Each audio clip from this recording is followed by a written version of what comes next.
Evan pushed his half-eaten noodles around the bowl, watching the rain streak down the viewport of the dingy space station cantina. Earth was 3 months away at best, and he'd been stuck on Outpost Kepler 442 for nearly 2 years. The mining contract had dried up, and with it, any reason for people to stay. One by one, his friends had left. Now, he was just another forgotten human on the edge of civilized space. The cantina door hissed open, and a figure shuffled in an elderly Zothrene, her once vibrant purple skin now faded to a dull lavender, her forearms trembling as she supported herself against the wall. Her robes were tattered, and her dorsal crest hung limp with age. Evan watched as she approached the counter, her translator device crackling with interference. "Please. 1 meal. I have." A partial credits. The Vrexian bartender, a hulking reptilian with no patience for charity, barely looked up. "Full credits or nothing." "Move along." The old Zothrene's shoulders sagged. She turned slowly, her compound eyes dimming with resignation.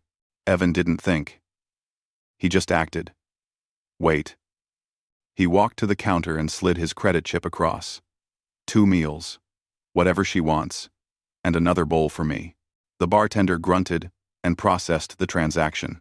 The old alien turned to Evan, her eyes brightening with moisture. You are kind. Human. May the Celestial Mother bless your lineage." "It's just food," Evan said with a shrug, gesturing to an empty booth. "Come on. Eating alone isn't great for digestion. Or so my grandmother used to say." They sat together, and the old Zothrene ate slowly, savoring each bite as if it were her last meal. She asked about Evan, why he was here, why he stayed. He found himself talking more than he had in months, telling her about his failed contracts, his dwindling savings, his inability to afford passage home. "You have shown me kindness when you yourself have little," she said softly. "This is the mark of true nobility. Remember this. Evan of Earth. Kindness is never wasted. It ripples through the cosmos in ways we cannot foresee." She finished her meal, bowed deeply with all 4 arms crossed over her chest, a gesture of profound respect, and left. Evan returned to his tiny quarters, thinking nothing more of it. 6 hours later, his door chimed. And chimed again. And again. Groggy and annoyed, Evan opened it to find Susan Park, the station's communications officer, and one of the few remaining humans on Kepler 442. Her face was pale, her eyes wide with something between terror and disbelief. "Evan, you need to come to the observation deck." "Susan, it's 0300 hours. Now, Evan." He followed her through the empty corridors, his confusion growing with each step. When they reached the observation deck, he understood why Susan looked like she'd seen a ghost. Through the massive viewport, space was filled with ships. Not just any ships, Imperial Zothrene vessels, dozens of them. Sleek, crystalline warships that gleamed like diamonds against the black, each one large enough to carry thousands. They hung in perfect formation around the tiny outpost, their presence a silent declaration of overwhelming power. What the hell? The station's ancient PA system crackled to life. "Evan Matthews, human resident of Outpost Kepler 442. You are requested to report to Docking Bay 3 immediately. This is not a hostile action. Repeat. This is not a hostile action. Action. Repeat. We were live hostile action. Repeat." Susan grabbed his arm. "Evan, what did you do?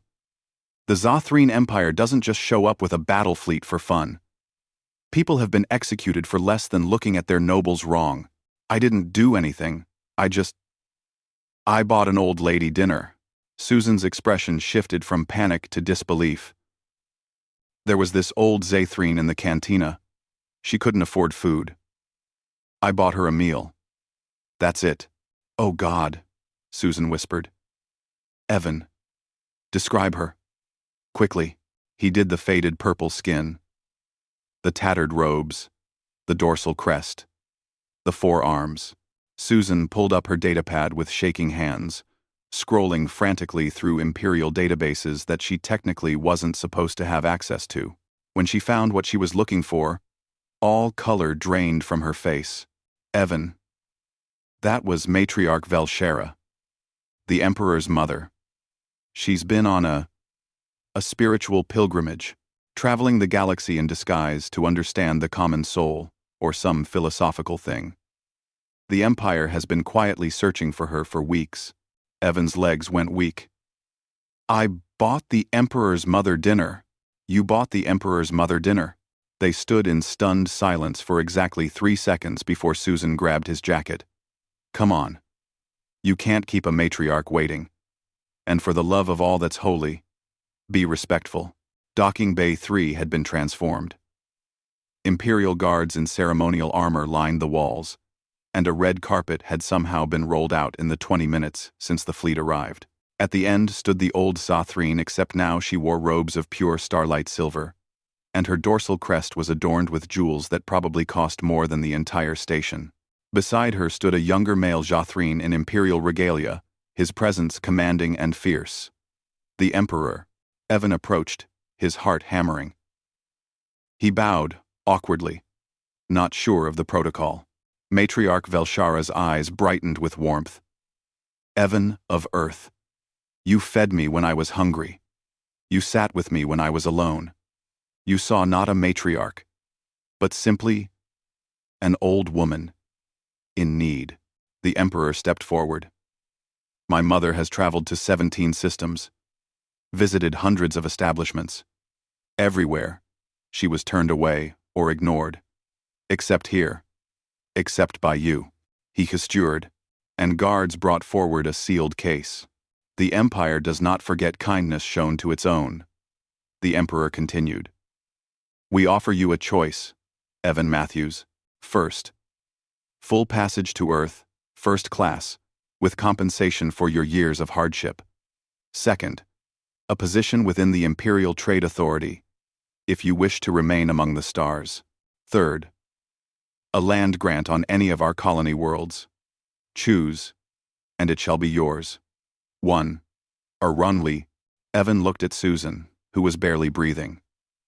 He looked at the matriarch, whose ancient eyes twinkled with knowing amusement. He thought about his grandmother's words, the ones he'd quoted just hours ago. Eating alone isn't great for digestion. Actually, Evan said slowly, I'd like to request something else. Susan here has been stuck running a dying station's communications for 3 years. Whatever you give me, split it. We both go home, or we both stay. Susan's eyes went wide. The matriarch laughed, a sound like wind chimes. You see, my son? This is why I love humans. They survive not through strength, but through loyalty, through stubbornness, through the radical belief that no one should face the universe alone. The Emperor smiled, a rare expression for one of his kind. So be it. Your generosity multiplies, Evan of Earth. Both of you shall have your choice. As the guards processed the arrangements, Matriarch Velshara approached Evan one last time. She pressed something into his palm, a small crystal pendant that hummed with warmth. Kindness is never wasted, she whispered. Remember this. Child of Earth, you fed a stranger, and in doing so, you fed hope itself. The galaxy needs more humans like you. Later, as Evan and Susan stood together watching the Imperial fleet prepare to escort them home, Susan shook her head in amazement. You know what the craziest part is? She said. What? You just accidentally started a diplomatic incident by being nice. That's the most human thing I've ever heard. Evan grinned. Humanity? Hell yeah? Susan laughed. Humanity? Hell yeah. Above them, the stars waited, no longer quite so lonely.